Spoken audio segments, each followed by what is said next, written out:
Good morning, ladies and gentlemen. If everyone could please take their seats.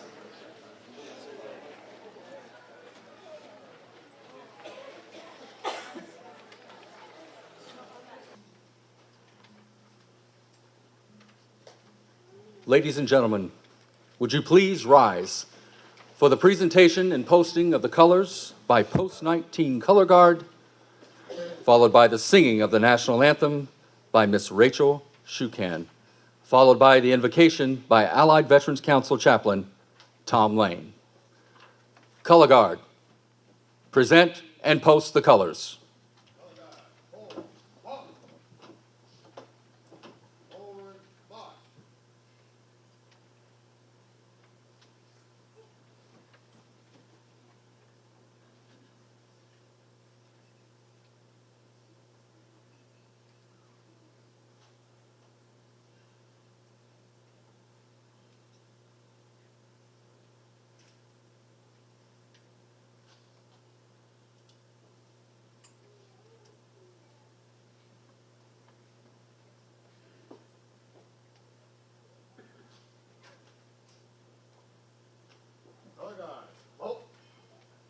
Open ranks. Present. Halt.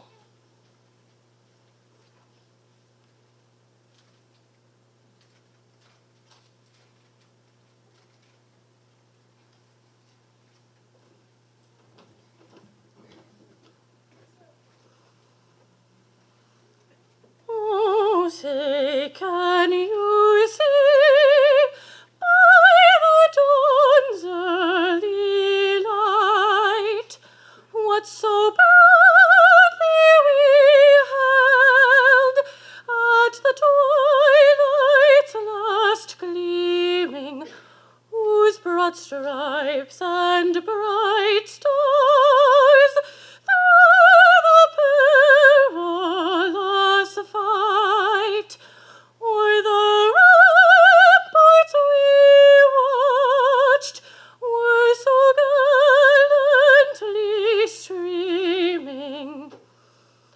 And the rockets had glare, the bombs bursting in air, gave proof through the night that our flag was still there. Oh, say, does that star-spangled banner yet wave o'er the land of the fair and the home of the brave?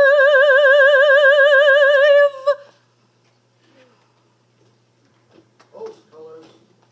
March.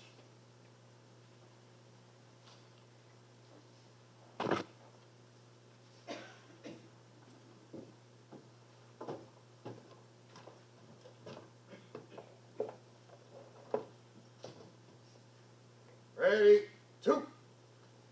Assemble, march.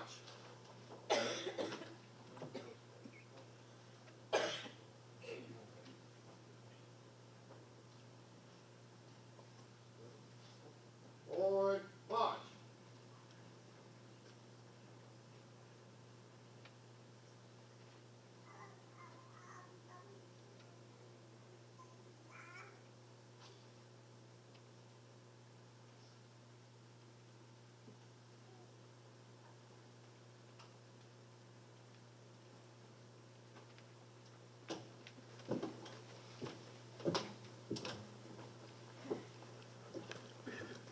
Almighty God, Father of all mankind and Judge over nations, we pray Thee to guide our work in this meeting and in all our days.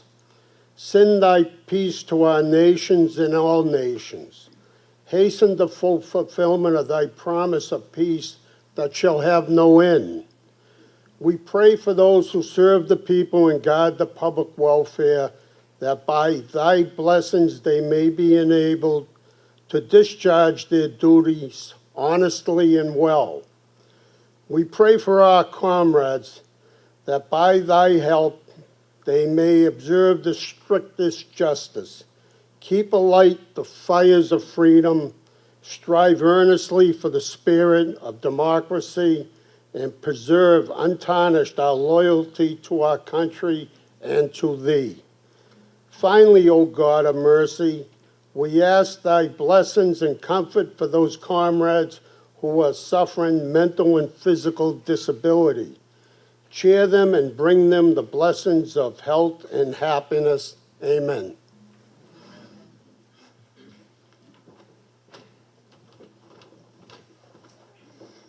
Thank you, ladies and gentlemen.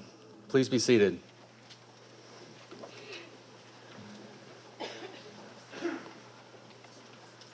Wow, what an incredible group.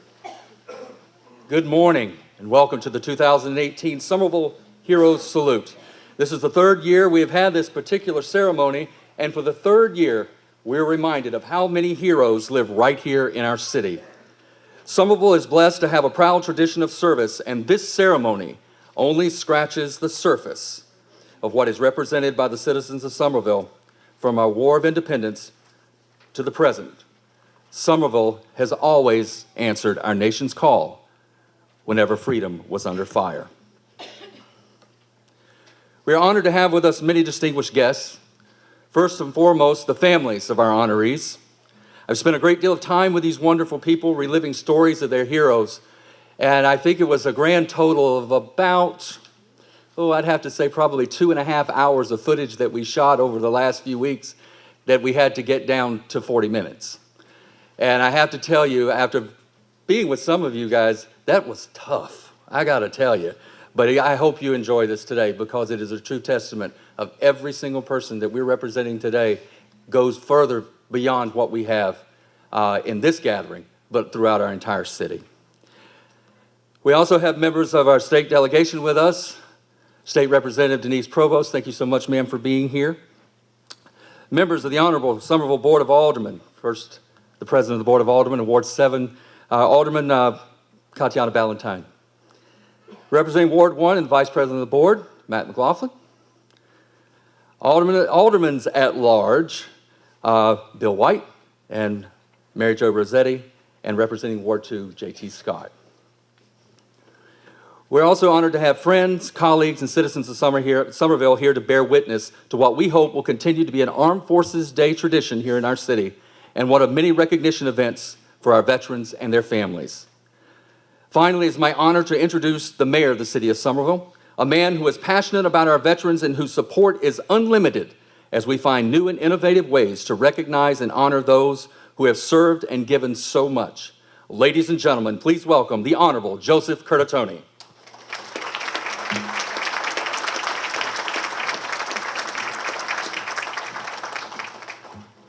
Thank you, Brian. Good morning. Please join me in thanking a really passionate, sincere, and hardworking veterans team here in the city of Somerville. Brian Bishop, Kathy Carey, and the commissioners. Let's give them a round of applause for the work that they've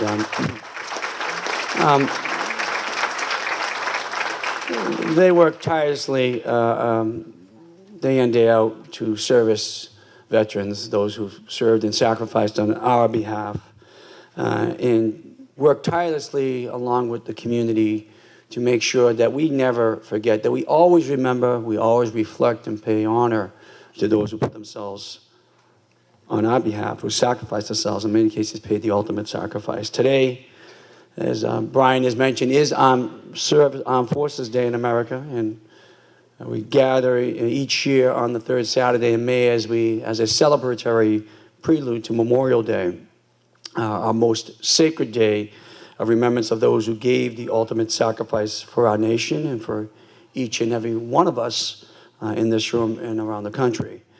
So today, as we honor the current service and sacrifices of the men and women in the United States Army, Marines, Navy, Air Force, and Coast Guard, we're also reminded of the heroes of the past who helped forge a path to victory during World War II, Korea, Vietnam, Desert Storm in Iraq and Afghanistan. Their love of country and dedication to freedom are a true testament to the indomitable American spirit. And this entire weekend is dedicated to celebrating service and those who provide security to our nation.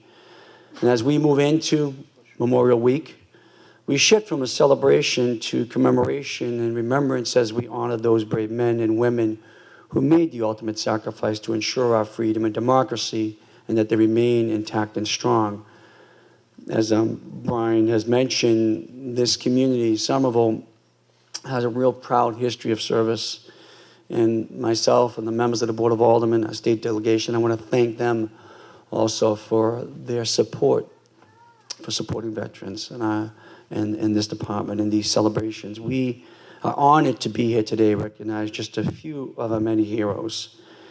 And to the families of Alfred Byrne, Anthony Graziano, Anthony Guerrero, James Paziale, my dear friends, and the family of our former colleague and dear friend, the Perro family, for Walter Perro, Robert Waters, Francis Gannett, we thank you for their service. We thank you for honoring us with their sacrifice, for sharing them with us, and for many of you, carrying the trauma over the years of having lost a loved one during battle, those who paid the ultimate sacrifice. And we will never forget.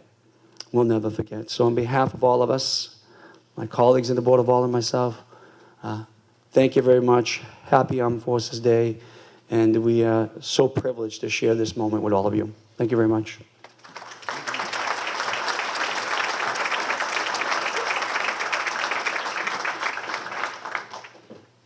Thank you, Mr. Mayor.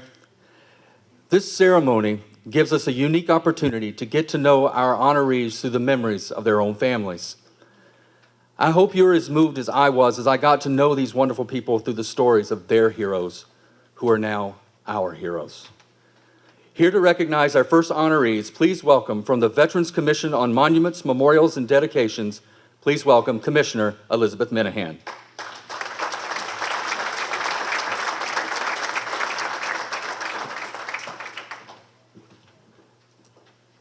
Good morning. To serve in the armed forces is a sacred duty. Our servicemen and women work tirelessly to support and defend freedom and democracy around the world and here at home. They are ordinary Americans serving under extraordinary pressure and circumstances.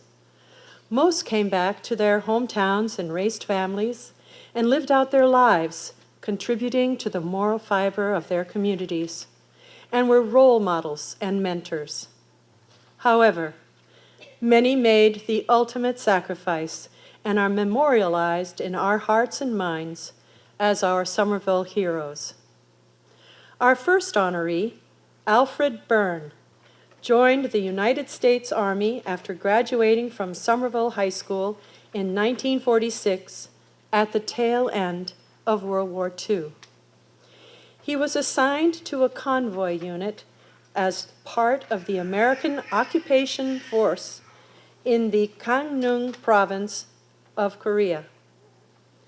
On September 25, 1947, the day after his 19th birthday, while on a routine convoy mission, the truck in which he was riding flipped over, throwing him from the vehicle. The 19-year-old soldier died at the scene. This is our tribute to PFC Alfred J. Byrne.